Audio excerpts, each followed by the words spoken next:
Hello, and welcome to basically Bloodbowl.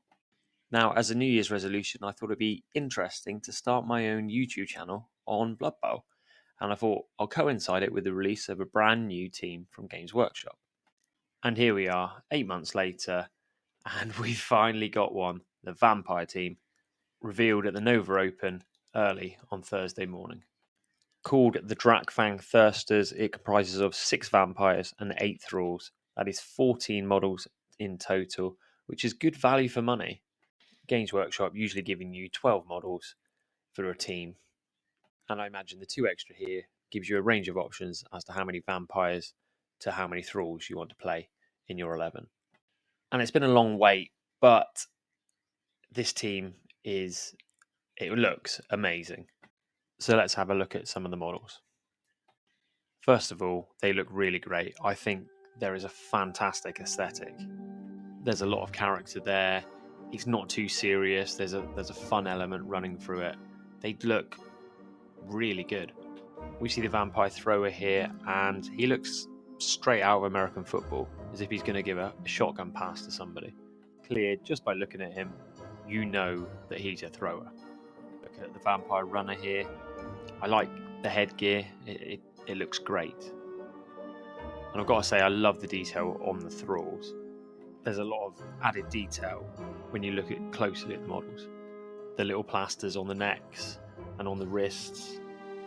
Now scanned over all the options, and as far as I can see, they've all got head alternatives, and also most of the models got arm options as well, which is great. More models here, and as you can see, there's teeth missing on this thrall here. Again, so much character.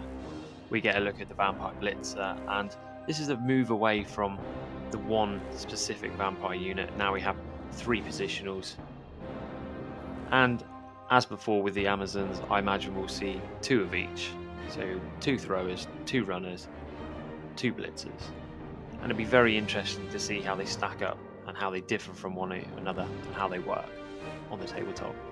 I must admit, the thrower with the bat wing is quite possibly my favourite of all the models we've seen here. And it's interesting to see how that simple one change of arm really sets it apart from the other thrower, makes them both look very unique, which is something that's really appealing to me. And a final look at the other options here. And I really like this thrall holding the bat. More nods to the great character and fun element running through this team. And the other blitzer here with a different head, really reminding me of the old Isabella von Carstein model I used to own once upon a time. So going back to how they've broken up the vampire into 3 different unique positionals. Stats wise, vampires already have movement 6, strength 4, agility 2+, and passing a 3+, which are good stats already. To see how they can add anything to there, and I think what we'll probably see is extra skills tagged on to each positional. I can quite easily see the blitzer keeping that basic vampire loadout and just putting some heavy skills, maybe block, who knows, onto the edges there. The thrower here, and I was thinking maybe there'll be passing stat increase, maybe going to a 2+, but that seems very generous. A 3+ is maybe good enough on its own, and perhaps we'll just see skills tagged on, definitely pass as well as others. The runner, we may be looking at an increase to a movement of 7, maybe a dodge, but there is a problem with that increased movement, which is keeping the thralls next to you, so they've got to keep up as well. So maybe not a movement increase, maybe more dodge, maybe more agility based. And then we have the thralls, and they are going to be exactly the same as they've always been, I would imagine. Cheap, expendable. They're probably to stop your vampire from running off into the crowd and chewing on some unlucky supporter. I imagine that's where we'll go with the reimagining of the bloodlust trait away from animal savagery. There was a hint of a tweak in the article, and maybe we can see more dice as to whether they just stand and stall or run off and never to be seen again. And a quick look at the tokens too.